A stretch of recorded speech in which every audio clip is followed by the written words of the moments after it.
Assalamualaikum warahmatullahi wabarakatuh. Perkenalkan, nama saya Nandini Naifa Ufairol dari Prodi S1 Sistem Informasi dengan NIM 31300210039. Di sini saya akan menjelaskan tentang komunikasi antar proses dan thread. Penjelasan pertama yaitu komunikasi antar proses.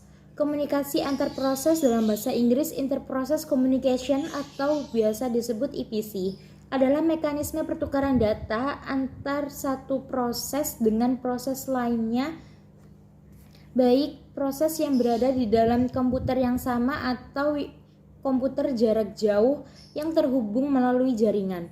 IPC terdiri atas protokol yang menjamin sebuah respon dari sebuah permintaan. Proses-proses yang membutuhkan komunikasi dibagi menjadi 4, yaitu komunikasi langsung, komunikasi tak langsung, sinkronisasi, dan buffering. Yang pertama yaitu komunikasi langsung. Komunikasi langsung adalah proses melakukan komunikasi langsung ke proses lain. Setiap proses yang ingin berkomunikasi harus memiliki nama yang bersifat eksplisit, baik penerimaan atau pengirim dari komunikasi tersebut.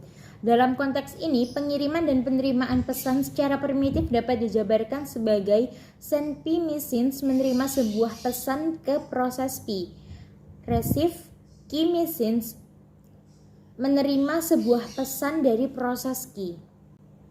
Yang kedua yaitu komunikasi tak langsung. Dengan komunikasi tak langsung, pesan akan dikirimkan dan diterima dari atau melalui mailbox, kotak surat, atau terminal-terminal. Sebuah mailbox dapat dilihat secara abstrak sebagai sebuah objek di dalam setiap pesan yang dapat ditempatkan dari proses dan dari setiap pesan yang bisa dipindahkan.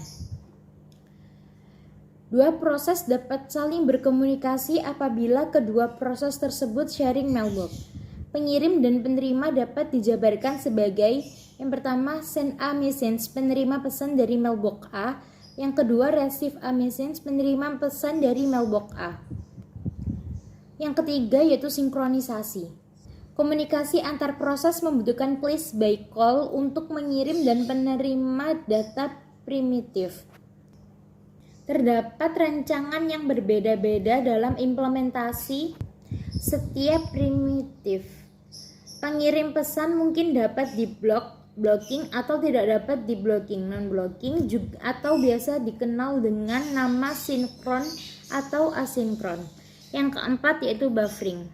Baik itu komunikasi langsung atau tak langsung, penukaran pesan oleh proses memerlukan antrian. Sementara pada dasarnya terdapat 3 jalan di mana antrian tersebut diimplementasikan. Yang pertama yaitu zero capacity atau kapasitas 0. Yang kedua yaitu bounded capacity atau kapasitas terbatas. Dan yang ketiga yaitu unbounded capacity atau kapasitas tak terbatas. Penjelasan yang kedua yaitu mengenai thread. Pengertian thread menurut beberapa sumber. Yang pertama yaitu merupakan sebuah status eksekusi, running, ready, block, suspend, dan lain-lain.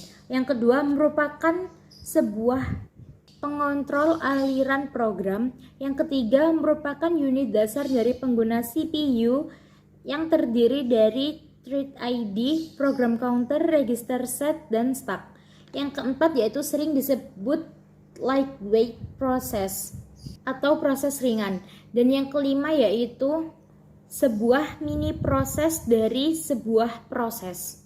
Secara informal, proses adalah program yang sedang dieksekusi. Ada 2 jenis proses, yaitu yang pertama proses berat atau heavyweight, yang kedua yaitu proses ringan atau thread.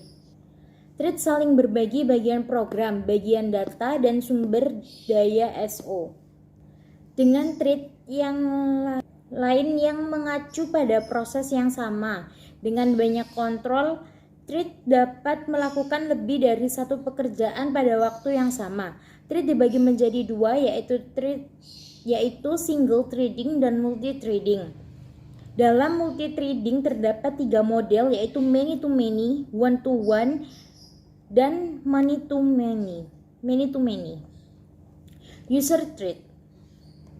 User thread didukung atas kernel dan diimplementasikan oleh thread library pada user level. Library menyediakan fasilitas untuk pembuatan thread, penjadwalan thread, dan manajemen thread tanpa dukungan dari kernel.